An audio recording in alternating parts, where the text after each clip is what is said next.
नमस्कार दोस्तों, स्वागत है एक बार फिर से आदि शंकर एकेडमी के ऑनलाइन प्लेटफॉर्म में। और आज हम पढ़ने जा रहे हैं रस के दूसरे भेद को। पिछली कक्षा में हमने श्रृंगार रस के बारे में जाना समझा। रति नामक स्थायी भाव की परिपक्व अवस्था श्रृंगार रस कहलाती है। श्रृंगार रस के दो भेद हमने देखे। यदि नायक और नायिका के मिलन संबंधी, उनके प्रणय संबंधी, श्रृंगार संबंधी उल्लेख अगर मिलता है तो उसे हम संयोग श्रृंगार कहते हैं। यदि क्षणिक रूप से उनका विरह या वियोग प्रतीत हो, मैं यहाँ तू वहाँ, तो उसे हम वियोग श्रृंगार कहते हैं। आज जिस रस के बारे में चर्चा कर रहे हैं उसे हम करुण रस कहते हैं। भरत मुनि ने अपने 8 रसों में, जो नाट्यशास्त्र उन्होंने लिखा, 8 रसों में से एक जो रस है वह है करुण रस। और करुण रस की चर्चा करते समय उन्होंने उल्लेख किया कि श्रृंगार और हास्य के अनंतर जिस रस को उन्होंने समझाया उसे हम करुण रस कहते हैं। और इसके पश्चात उन्होंने रौद्र रस की गणना की है। तो याद रखिएगा, उन्होंने एक पंक्ति लिखी है, रौद्रातु करुणो रसः, अर्थात करुण रस की उत्पत्ति रौद्र रस से मानी गई है। उनका वर्ण कपोत के सदृश बताया गया है। ये बहुत महत्वपूर्ण है और परीक्षा में पूछा जा सकता है। परिभाषा की अगर मैं बात करता हूँ, करुण शोक, दुख, तकलीफ, पीड़ा, अर्थात शोक नामक स्थायी भाव की परिपक्व अवस्था ही करुण रस कहलाती है, उन्होंने कहा। आगे आए तो चिंतामणि जी लिखते हैं कि इष्टनाश की अनिष्ट की आगम तेजो होई, दुख शोक थाई जहां भाव करुण सोई। अर्थात जब किसी प्रिय व्यक्ति या वस्तु के नष्ट हो जाने से जो पीड़ा या कोई अनिष्ट घटना घटती है तो उससे उत्पन्न दुख या पीड़ा की भावना करुण रस कहलाती है। आगे बढ़ेंगे, इसके अव्यय की अगर हम चर्चा करते हैं। देखिए, दुख आपको गरीबी से भी होता है, चाहे स्वयं की हो चाहे अपनों की हो। किसी के मरण से, मृत्यु से, कोई ऐसी घटना घट जाए, किसी का एक्सीडेंट हो जाए, कुछ हो जाता है, तो जो पीड़ा हमारे हृदय में उत्पन्न होती है वही शोक है। और इससे यदि काव्य में प्रयोया जाए, चाहे वह दृश्य हो चाहे श्रव्य हो, उसे सुनकर जब हमारे हृदय में जो भाव उत्पन्न होता है वही भाव क्या कहलाता है? शोक कहलाता है। और इससे निष्पत्ति होती है करुण रस की। अर्थात जिन पंक्तियों को सुनकर, इस श्रव्य काव्य को सुनकर या दृश्य काव्य को देखकर आपके मन में, आपके हृदय में जो शोक उत्पन्न होता है वह करुण रस कहलाता है। चलिए, सबसे पहले चर्चा कर लेते हैं कि यह दुख, यह तकलीफ कैसे होती है। तो स्थायी भाव की अगर मैं बात करूं तो शोक है। आलंबन विभाव की अगर बात करते हैं तो हमने पहले से जाना कि एक विषय होता है और एक होता है आश्रय आलंबन। विषय जिसके कारण भाव की उत्पत्ति होती है। अब किसी की प्रिय विषय का दुख हो, विषय वस्तु के प्रति दुख हो, किसी इष्ट का नाश हो या मृत शरीर हो, गरीबी हो, दरिद्रता हो, तो वह हमारा विषय आलंबन बनता है। और जिसके सुहृदय में यह पीड़ा हो रही है, यह भाव उत्पन्न हो रहा है, आश्रित हो रहा है, उसे हम आश्रय आलंबन कहते हैं। ठीक है। करुण रस का जो उद्दीपन है, उद्दीपन विभाव, पहले भी हमने चर्चा की है कि जो हमारे भावों को तीव्र करे, भावोद्रेक कर दे, वही क्या कहलाता है? उद्दीपन विभाव कहलाता है। अब जैसे कोई विषय आलंबन है, उसका दाह कर्म हो रहा है, मृत्यु हो गई है, अब दाह कर्म होंगे, भाव और तीव्र आते हैं, आंसुओं की श्रृंखलाएं बढ़ जाती हैं, आंसू हमारे रुकते नहीं हैं। इष्ट के गुण, उसके बारे में जो भी उसके गुण हैं, धर्म में विषय वस्तु जो भी है ना, मृत्यु हो गई, सैया पर लेटा हुआ है, कोई छाती पीट रहा है, कोई ये सब कर रहा है, उसको देखकर आपके मन में और भाव क्या होते हैं? तीव्र होते हैं। ऐसी परिस्थिति तो विषय आलंबन से संबंधित है। अब आते हैं करुण रस का। अगर मैं कहूँ कि अनुभव क्या होगा? अनुभव भूमि पर गिरना, निश्वास, छाती पीटना, रुदन है, प्रलाप है, मूर्छा है, देवनिंदा है। कंप, देवनिंदा, जब कोई चला जाता है तो हम दैविक शक्तियों को, ईश्वर को कोसने लगते हैं, है ना, उनका तिरस्कार, अपमान करने लगते हैं कि ऐसा कैसे हो गया। ये सब चीज़ें जो अनुभव सात्विक भी होंगे और कायिक भी होंगे, याद रखिएगा। ठीक है।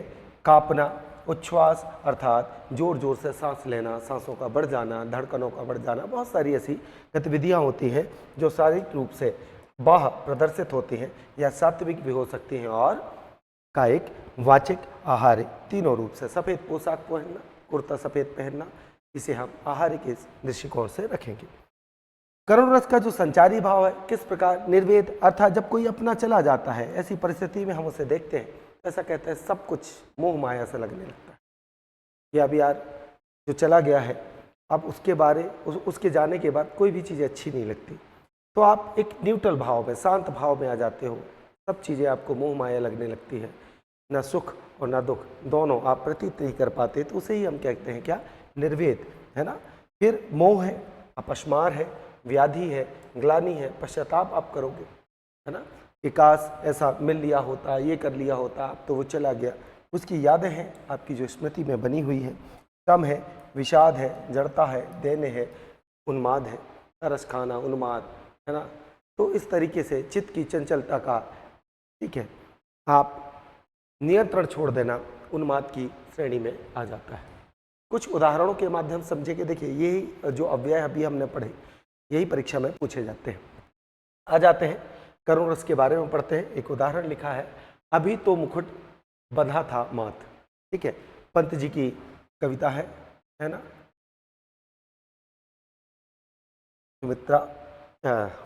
सुमित्रानंदन पंत की अगर मैं कहूँ कविता परिवर्तन से ये पंक्तियाँ ली गई हैं। नवविवाहिता है जिसने अभी अभी विवाह होके आया और अपने पति को खो चुकी है, उसके बारे में लिखते हैं, नवविवाहिता के बारे में, कि किस तरीके से तो दुल्हन का मुकुट बंधा हुआ था अभी अभी। तो लिखा है, अभी तो मुकुट बंधा था माथ, हुए कल ही हल्दी के हाथ। अभी तो हल्दी लग कर आई थी, अभी तो मुकुट बंधा हुआ था, खुले भी ना थे लाज के बोल। अभी तो जब नए परिवार में प्रवेश हुआ तो लोगों से बोलचाल भी ठीक सा नहीं हुआ, नई विवाहिता है, नई बहू है, नई दुल्हन है, ठीक है, लाज के बोल भी नहीं खुल पाए थे। खिले थे चुंबन शून्य कपोल, हाय रुक गया यही संसार, है ना। पति के मृत्यु के बाद में एक सुध-बुध खोए बैठी एक नारी बैठी हुई है। बन गया सिंदूर अनल अंगार, अब जो माथे पे सिंदूर लगा रही है वह भी अनल मतलब आग के समान जला देने वाला, पीड़ा देने वाला है, ठीक है। वात हत लतिका यह सुकुमार, पड़ी है चिन्नाधार। अब यदि मैं इसके अव्यय अगर मैं खोजूं तो हमें मिलेगा, सबसे पहले आलंबन की अगर चर्चा कर ले तो आलंबन में, ठीक है, एक विषय होगा। तो विषय आलंबन कौन है, उसका पति, मृत शरीर है जिसका, ठीक है। और आश्रय आलंबन कौन होगा, तो आश्रय आलंबन होगा नायिका जिसने अभी अभी अपना पति खोया है। तो विषय आलंबन कौन है, ठीक है, उसका पति, मृत शरीर जिसको देखकर वह रो रही है, नायिका जिसके हृदय में शोक नामक स्थायी भाव क्या कर चुका है, घर कर चुका है। तो शोक स्थायी भाव। अब इस दौरान होगा क्या, उद्दीपन क्या क्या करेंगे, तो देखिए उस मृत व्यक्ति का देह सामने पड़ा है तो वह क्या करेगा, उसके भावों को और तीव्र करेगा, है ना। वह विषय वस्तु है, उसका सिंदूर है, पीले हाथ देखेगी, मेहंदी देखेगी और आंसू क्या हो जाएंगे, और बढ़ने जाएंगे। अपनी मांग में सिंदूर को पहुँचते हुए देखेंगे, उसके भाव क्या हो जाएंगे, और भावोद्रित होंगे। अब ऐसी स्थिति में व्यक्ति क्या करता है, छाती पीट पीट के रोएगा, ठीक है, रुदन होगा, रोना होगा, प्रलाप होगा, मूर्छा होगा, देव निंदा करेगी, कांप जाएगी, जोर जोर से सांसें लेंगी। यह क्या है, अनुभाव है, सात्विक और कायिक, यत्नज और अयत्नज। संचारी भाव मोह है, अपस्मार है, व्याधि है, ग्लानि है, स्मृति है, श्रम है, विषाद है, जड़ता है, दैन है, उन्माद है। ये सब क्या है। इस कारण इन सभी को देखकर हमने समझ में आया कि इसका स्थायी भाव क्या है, शोक है, करुणा से पूर्ण है। अर्थात इन पंक्तियों में कौन सा रस है, करुण रस है। कौन सा रस है बेटा, करुण रस। बड़ा आसान है, आप पंक्तियाँ पढ़ेंगे, पंक्तियों से आपको, ठीक है, विभाव निकालना है, आलंबन उद्दीपन दोनों। उसके बाद आपको अनुभाव देखने हैं, संचारी भाव देखने हैं, आप स्थायी भाव तक स्वतः ही पहुंच जाएंगे और यह चिरकाल तक बना रहता है, इसलिए इसे हम क्या कहेंगे, स्थायी भाव की संज्ञा देंगे, ठीक है। तो पंत जी की ये परिवर्तन से ली गई कविता है। अब आगे बढ़ते हैं, अगला लिखा है, ऐसे बेहाल बिवाइन सो कंटक जाल लगे पुनि जोए, है ना। नरोत्तम दास जी ने लिखा है ना, सुदामा चरित जब आप पढ़ोगे, सुदामा चरित से ली गई ये पंक्तियां हैं कि ऐसे बेहाल विवाइन सो पग कंटक जाल लगे पुनि जोए, हाय महा दुख पायो। अब यहाँ पर सबसे बड़ी बात यह है कि कृष्ण है। कौन है? एक कृष्ण है, ये कृष्ण है और ये सुदामा है। इनकी जो दीन दशा है, कौन सी दशा? दीन, दरिद्रता जो है, गरीबी जो है ना, गरीबी से जूझ रहे हैं। अब आप सोचिए कि आपको कितना दुख होगा कि जिसके साथ आपने पढ़ाई की, सुख दुख बांटा, एक समय के बाद, कुछ अंतराल के बाद आप उनसे मिलते हैं और देखते हैं कि मैं बहुत अच्छे स्थान में हूं, मैं राजा बन चुका हूं, किसी चीज की मुझे कमी नहीं है, मेरी प्रजा तक खुश है, और मेरा एक दोस्त, मेरा एक मित्र जो ऐसे फटे हाल, पैरों से रक्त स्राव हो रहा है ना, खून बह रहा है, गरीबी में, ठीक है, तप रहा है, दरिद्रता चरम सीमा पर है। ऐसी स्थिति में आपके हृदय में क्या होगा? दुख होगा। वही कहा कि हाय, क्या लिखा है नरोत्तम दास ने कि हाय महादुख पायो सखा। क्या पाया? महादुख पाया। निर्धनता से बड़ा दुख, ये कहते हैं ना कि जो व्यक्ति स्वस्थ नहीं है वो सबसे ज्यादा दुखी है, और जो निर्धन है उसके बाद उसका नंबर आता है। कहते हैं हाय महादुख पायो सखा, तुम आए इतना किते दिन खोए। इतने दिन तुम कहाँ थे, क्यों नहीं आए इससे पहले मेरे पास में? तो ऐसी परिस्थिति को देखकर, सुदामा की हालत को देखकर आंसू से क्या हो जाते हैं? परिपूर्ण हो जाते हैं कान्हा।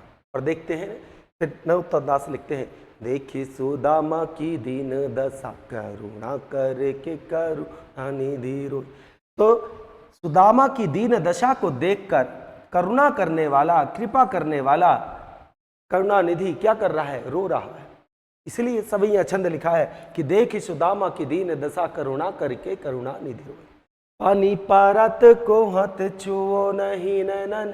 अब इसमें अलंकार की बात करोगे तो अतिशयोक्ति है, अतिशयोक्ति, अतिशयोक्ति तो है, किंतु जब आप किसी दुख को बढ़ा चढ़ा के बताते हो कि आप किस तरीके से मैं उसे पिरो दूं शब्दों में, तो कई बार अतिशयोक्ति का प्रयोग होता है।